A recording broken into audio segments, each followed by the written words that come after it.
BJP MP Raghunandan Rao hot comments చేసినట్టుగా మనకు తెలుస్తుంది. టైటానిక్ షిప్లా బీఆర్ఎస్ మునిగిపోతుందని ఆయన తీవ్రమైన ఆరోపణలు చేశారు. బీఆర్ఎస్ పార్టీ పేరు చరిత్రలో రాసుకోవాల్సిందే అని చెప్పి కూడా రఘునందన్ రావు జోస్యం చెప్పిన పరిస్థితి. ఇక హరీష్ రావు కేసీఆర్ బీజేపీలోకి వస్తే స్వాగతిస్తున్నామని మరొకవైపు హరీష్ రావు వైపు కొంత సానుకూలత కూడా ఆయన ప్రదర్శించిన పరిస్థితి. 80 మంది దళితుల భూములను రామరెడ్డి లాక్కున్నారని కూడా రఘునందన్ రావు చెప్పారు. రామరెడ్డిని అవినీతి లెక్కలతో సహా బయటపెడతామని రఘునందన్ రావు హెచ్చరికలు జారీ చేశారు. రామరెడ్డిని అవినీతిని క్షీరసాగర్ నుంచే మొదలు పెడతామని, ఇక దళితుల భూములు అప్పగించే బాధ్యత కూడా నాదే అని చెప్పి రఘునందన్ రావు చెప్పడం జరిగింది. ఇదే విషయానికి సంబంధించి మరింత సమాచారాన్ని మా బ్యూరో చీఫ్ కృష్ణమూర్తి అందిస్తారు. కృష్ణమూర్తి, చెప్పండి, రఘునందన్ రావు చేసిన ఈ తీవ్ర వ్యాఖ్యలు మనం ఏ కోణంలో చూడాలి? Thank you. నాకు BJP MP, Medak MP, BJP చెందిన మెదక్ ఎంపీ రఘునందన్ రావు ఈరోజు మీట్ ది ప్రెస్లో కొన్ని కీలక వ్యాఖ్యలు చేశారు. బీజేపీ రాష్ట్ర నూతన అధ్యక్షుడి నియామకంతో పాటు పార్టీ భవిష్యత్ ప్రణాళిక, కార్యాచరణ, వీటి సమస్య కొంత తన మనసులోని ఆ మాటలను కొంత మీడియా ముందు ఉంచారని మనం చెప్పక తప్పదు. రాబోయే కాలంలో బీఆర్ఎస్ అనే పార్టీ అది ఒక చరిత్రలో మిగిలిపోయే పార్టీ.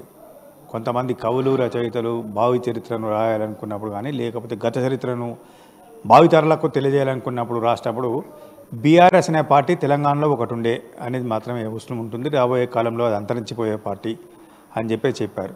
మరి కేసీఆర్, హరీష్ రావు బీఆర్ఎస్ అంతరించిపోయిన సమయంలో కేసీఆర్, హరీష్ రావు బీఆర్ఎస్లోకి వస్తే ఆహ్వానిస్తారంటే ఖచ్చితంగా ఆహ్వానిస్తాము. పార్టీలోకి ఎవరు వచ్చినా వారికి పార్టీ కండువా కప్పి ఆహ్వానిస్తాం. కానీ పార్టీ బౌండరీలు, పార్టీ నిబంధనల మేరకే వారు పనిచేయాల్సి ఉంటుంది. సొంత నిర్ణయాలు, సొంత అభిప్రాయాలను ప్రజల మీదకి బలవంతంగా రుద్దేందుకు ప్రయత్నం చేస్తే పార్టీ సాధించదు. బీజేపీ ఒక నిబద్ధత కలిగిన పార్టీ, బీజేపీ ఒక క్రమశిక్షణ కలిగిన పార్టీ, కార్యకర్తలకు ప్రాధాన్యత ఇచ్చేటువంటి పార్టీ. నాయకులు కాదు, కార్యకర్తలే పార్టీకి ముఖ్యం. కాబట్టి బీజేపీలో ఎవరు చేరినా ఆహ్వానిస్తాం. వాళ్ళు పార్టీ నిర్ణయాలకు పార్టీ అధిష్టానం ఇచ్చే సూచనలు, సలహాలు, ఆదేశాలను పాటించేందుకు సిద్ధంగా ఉండాలి. ఉన్నప్పుడు మాత్రమే వారు పార్టీలో మిగులుతారని చెప్పారు. ఉదాహరణకు తాను ఒక మామూలు జర్నలిజం నుంచి వచ్చినటువంటి ఒక స్ట్రింగర్ను, అలాంటి తనను ఎంపీ స్థాయికి తీసుకెళ్ళింది బీజేపీ. తన తరహాలో చాలామంది ఉన్నారు.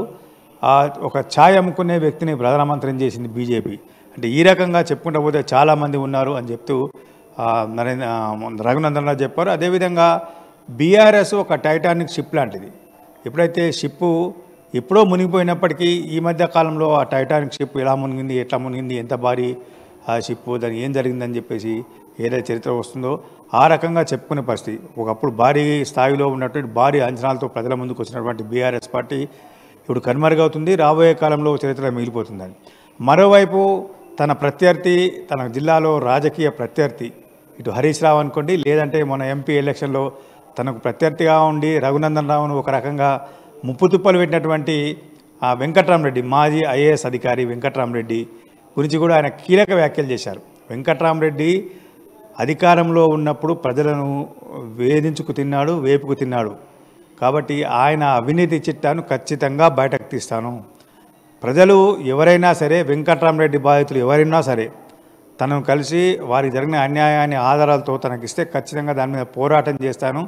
ఆయన ప్రజల నుంచి చాలా చోట్ల బలవంతంగా భూములను లాక్కున్నారు. మల్లన్న సాగర్ కానీ మిగతా చోట్ల చాలా చోట్ల ఆయన భూములను లాక్కున్నారు. కొంతమందికి అంటే అసైన్ భూములంటూ, ఆ భూములంటూ ఆ గ్రామంలో ఉన్న ఒక గ్రామ పెద్దను ఒకరిని తన వైపు తిప్పుకొని ఆ పెద్ద ద్వారా వాళ్ళను అంటే అనేక చోట్ల దళితులను వాళ్ళ భూములను వాళ్ళకి దక్కకుండా చేశారు. కాబట్టి ఆ భూములన్నిటి విషయంలో తనకు కొంత ఆధారాలు వస్తాయని ప్రజలు ఇస్తారు. ఇంకెవరైనా సరే ఇచ్చినా సరే చేయండి అని చెప్తూ క్షీరసాగర ఆ గ్రామం అనే అక్కడ కొంతమంది దళితులను వెంకట్రామరెడ్డి మభ్యపెట్టి వాళ్ళ భూములను లాక్కున్నాడు, బలవంతంగా లాక్కున్నాడు.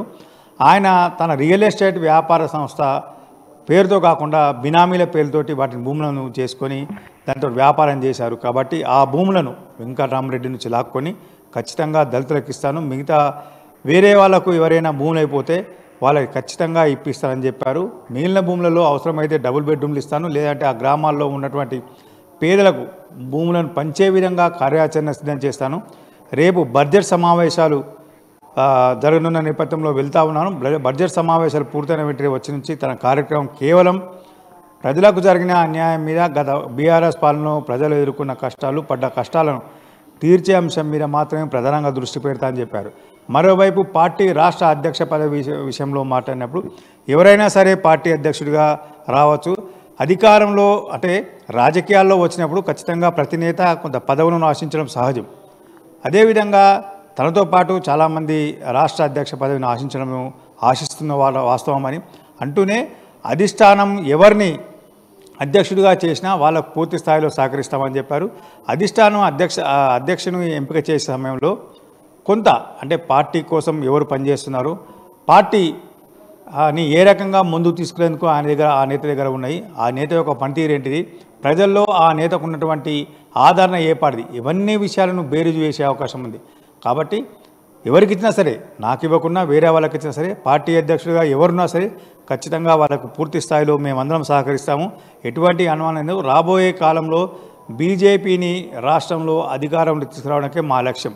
ఏదైతే 8 మంది ఎంపీలు 8 మంది ఎమ్మెల్యేలు ఉన్నారు, రాబోయే కాలంలో 88 మంది అవుతున్నారు, ఇదంతా సాధ్యమేనా అని అడిగిన ప్రశ్నకు కూడా ఖచ్చితంగా సాధ్యం, ఏదైనా సాధ్యం. బీజేపీలో ఒకప్పుడు 2 ఎంపీలు ఉన్నటువంటి బీజేపీ ఈరోజు అధికారంలో ఉంది. అది కూడా 3 సార్లు వరుసగా అధికారంలోకి వచ్చి చరిత్ర సృష్టిస్తున్నది.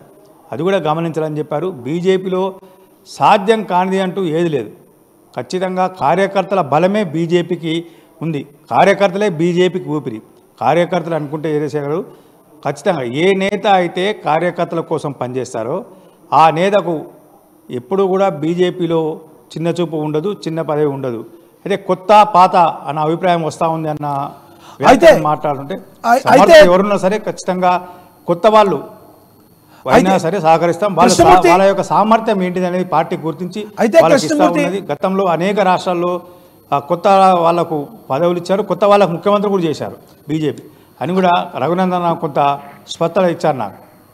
అయితే కృష్ణమూర్తి, ఎవరైతే ఉద్యమ పార్టీగా పుట్టిన తెలంగాణ ఉద్యమ పార్టీగా పుట్టిన టీఆర్ఎస్ పార్టీ ఎప్పుడైతే బీఆర్ఎస్ పార్టీగా కన్వర్ట్ అయిందో అప్పటి నుంచే బీఆర్ఎస్ పార్టీ డౌన్ఫాల్ మొదలైంది అనుకోవచ్చా?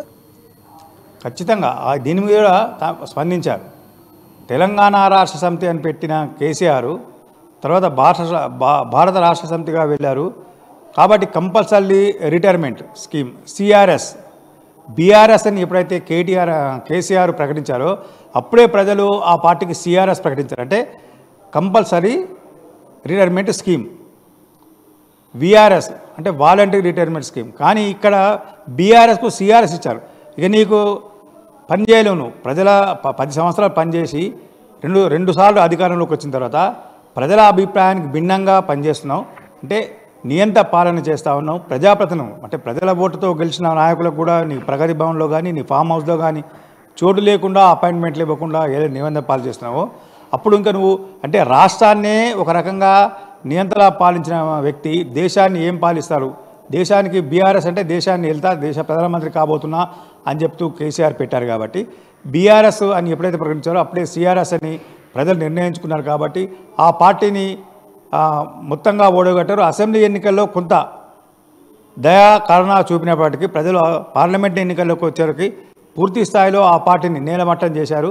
ఇక పార్టీకి స్థానిక సంస్థలు కానీ మిగతా ఎక్కడ కూడా భవిష్యత్తు ఉండవద్దు. భవిష్యత్ కాలంలో ఆ పార్టీ ఒక ఐకానిక్గా మిగిలిపోయే మిగతా పార్టీ అనేది నామరూపాలు లేకుండా పోయే అవకాశం ఉందని చెప్పేసి రఘునందన్ కొంత ఘాటుగా కామెంట్ చేశారు నాకు.